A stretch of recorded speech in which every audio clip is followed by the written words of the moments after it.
আচ্ছা আঙ্কেল, আপনার তো সব কিছু আমি এখানে লিস্ট করে রাখছিলাম। এই যে আচ্ছা আচ্ছা, এই আপনারা আমাকে এই টাকাটা অ্যাডভান্স করেছিলেন।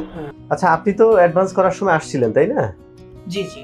আচ্ছা, আর ইভেন্টের দিন আমাকে এই অ্যামাউন্টটা পেমেন্ট করছিলেন, ঠিক আছে?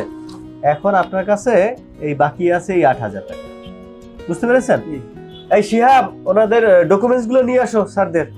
আচ্ছা আঙ্কেল, এই ফাইলগুলো তো দেখেছেন? হ্যাঁ দেখেছি। কাজগুলো মাশাআল্লাহ আমার কাছে ভালো লেগেছে। আর আপনার মেয়ে এবং জামাই মাশাআল্লাহ অনেক সুন্দর, দুজনকে অনেক ভালো মানিয়েছে। আর ভাই আপনাদের ফটোগ্রাফার অনেক ভালো, সে হচ্ছে যেভাবে ছবি তুলছে সবার ছবির কোয়ালিটি অনেক সুন্দর, কিন্তু আসলে আমি সময় দিতে পারিনি কারণ অনেক আত্মীয় স্বজন ছিল, তো সবকিছু মেইনটেনেন্স আমারই করতে হয়েছে। যাই হোক, অসুবিধা নাই, নেক্সট টাইম। আর আপনার বিয়ে তো আমাদের মাথায় আছেই আঙ্কেল, ভুলে যাবেন না কিন্তু, ঠিক আছে? আপনার বিয়ের সময় অসুবিধা নাই, এটা ঘাটতিটা পূরণ করে দেওয়া হবে, ঠিক আছে? আফসোস করিয়েন না। আর বিয়েতে ব্যস্ততা থাকবেই। আর আমাদের ফটোগ্রাফার মাশাআল্লাহ ওরা চেষ্টা করে। এখন আপনার সময় না দিতে পারলে তো আসলে করার কিছু থাকে না।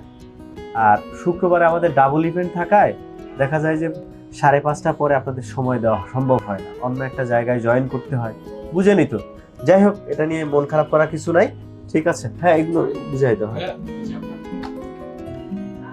সবকিছুর ভিতরে আছে তো, মানে পেন ড্রাইভ দেওয়া আছে। জি, পেনড্রাইভ আছে। আচ্ছা ঠিক আছে, আমি বাসায় দেখবো।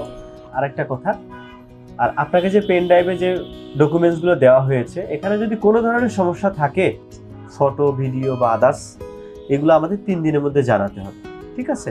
3 দিন পরে আপনার এই ফাইলগুলো আমরা রাখবো না, ফেলে দিব। ওকে, আচ্ছা ঠিক আছে, আমি আগামীকালকে চেক করে আমি আপনাদেরকে ফাইনাল জানিয়ে দেবো। জি শিওর, প্লিজ। ওকে, অসুবিধা নেই। আর কাজগুলো আমি দেখাচ্ছি আঙ্কেলকে। ভাইয়া, আমি আপনাদের পেজ এবং আপনাদের ইভেন্ট ম্যানেজমেন্টের কথা আমি অনেক শুনছি। আমি খুব খুশি হয়েছি।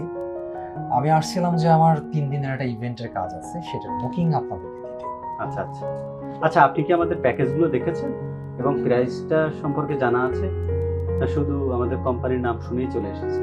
না, আমি আপনাদের প্যাকেজ, আপনাদের প্রাইস এবং আপনাদের পেজ সম্পর্কে বেশ ঘাটাঘাটি করলাম। আর শুধু আপত্তি লাগলো এই কারণে আমি সরাসরি কথা বলতে আসছি। হ্যাঁ, এটা গুড ডিসিশন। আপনি আসছেন, ভালো হয়েছে। আর সরাসরি কথা বলা, ফোনে কথা বলা, দুইটা একেবারে ভিন্ন, ঠিক আছে? কিন্তু আমি সরাসরি কথা বলতে আসলাম এই কারণে, আপনাদের পেজে যেই ধরনের ছবিগুলো আছে, যেই স্যাম্পলগুলো আছে, যেই ডিজাইনগুলো আছে, believe me, same sample same design আমাকে আরো কয়েকটা কোম্পানি থেকে বা আরো কয়েকটা পেজ থেকে আমাকে অফার করছে।